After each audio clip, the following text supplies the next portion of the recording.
Anadolu vous propose une sélection succincte des principaux événements survenus au cours de ces derniers jours.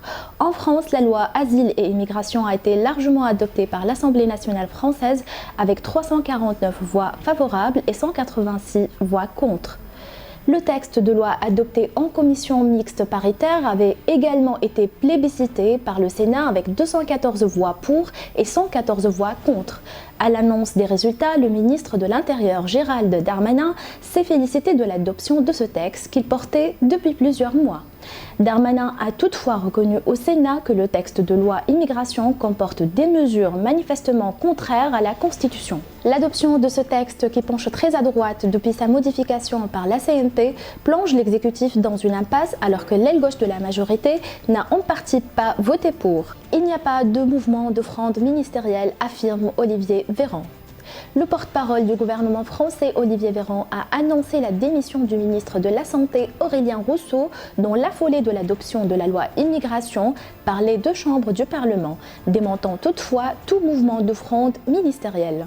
La Fédération des acteurs de la solidarité, un réseau de 900 associations et structures accueillant et accompagnant les personnes en situation de précarité, a annoncé qu'elle allait saisir le Conseil constitutionnel sur des mesures de la loi immigration.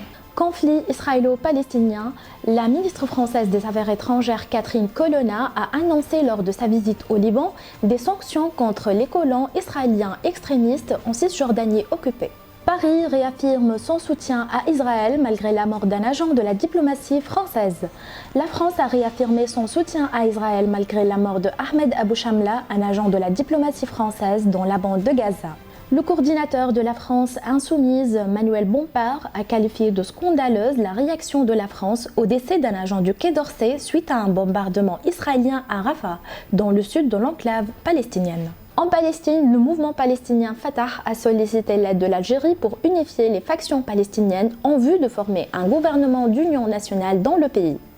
L'Algérie a toujours pris parti pour la Palestine et pour la volonté populaire, sans condition aucune et loin de toute ingérence étrangère, a affirmé le secrétaire du comité central du mouvement palestinien Fatah, Djibril Rajoub, reçu dimanche à Alger par le président algérien Abdelmajid Tebboune. Le pape François qualifie le massacre de civils palestiniens dans la bande de Gaza de terrorisme.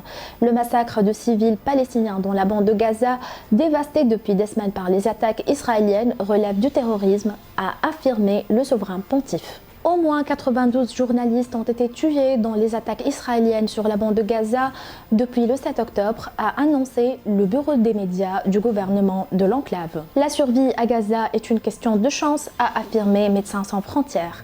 Le coordinateur de logistique de Médecins sans frontières, Ricardo Martinez, a déclaré que la survie dans la bande de Gaza est une question de chance en raison de violentes attaques israéliennes ciblant toutes les zones de l'enclave. Au Yémen, le groupe Houthi a assuré qu'il poursuivrait ses attaques contre les navires israéliens traversant les eaux limitrophes du pays, malgré l'annonce de la mise en place d'une coalition internationale sous l'égide des États-Unis destinée à contrer les attaques du groupe en mer Rouge.